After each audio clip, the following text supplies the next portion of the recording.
Minister, I want to obviously welcome this debate and also the interim report by the Mental Health Commission.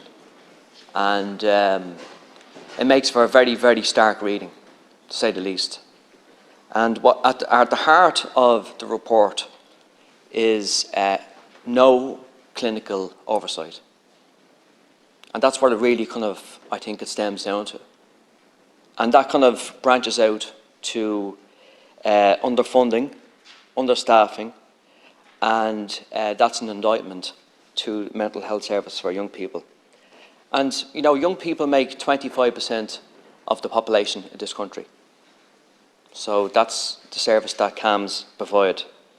Yeah, that cohort of young people get only 10% of all the mental health budget. And that's an indictment as well.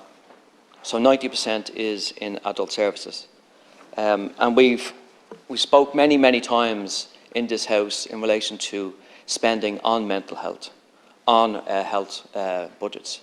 And Sláintecare recommends 10%. At the moment in this country, it's probably less than 7%.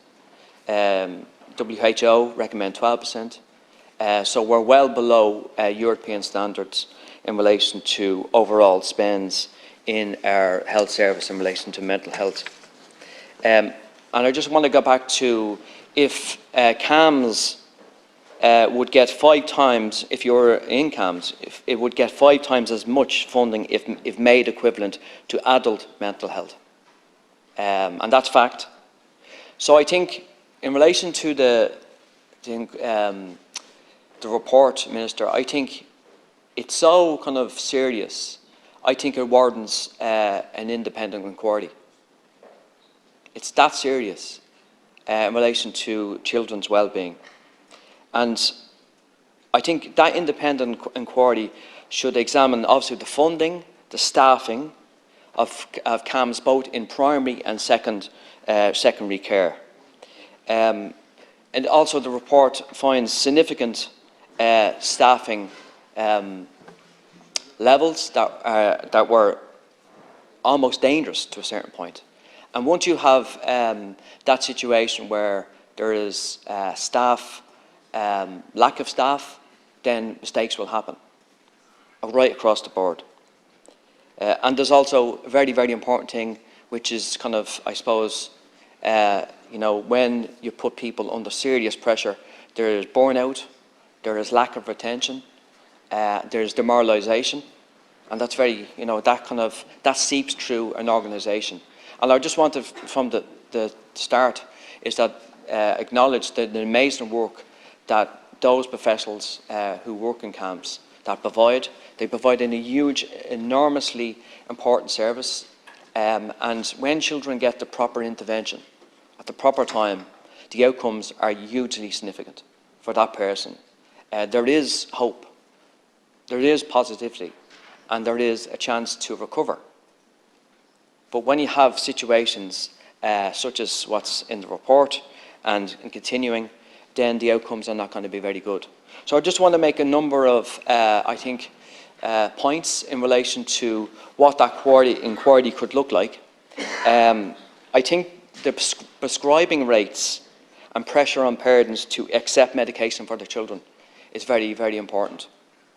The over-prescribing of certain drugs is highly unethical.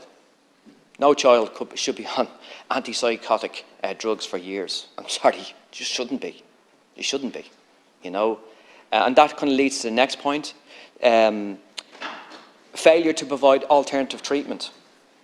Because, it's an easy thing to give a child a medical intervention.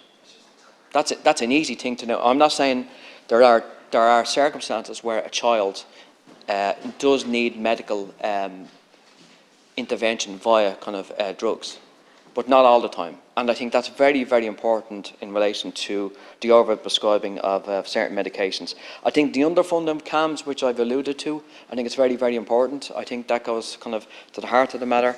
And the lack of inpatient beds in relation to primary care, in relation to CAMHS beds. So overall, Minister, it's quite it's the most serious of the nature in relation to, children's health and well-being.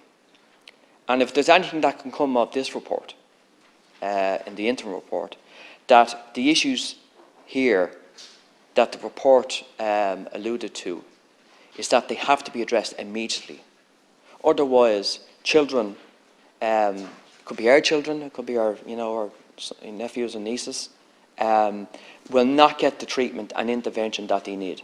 And once that doesn't happen, Minister, we'll fail all the children in relation to mental health service. Thank you.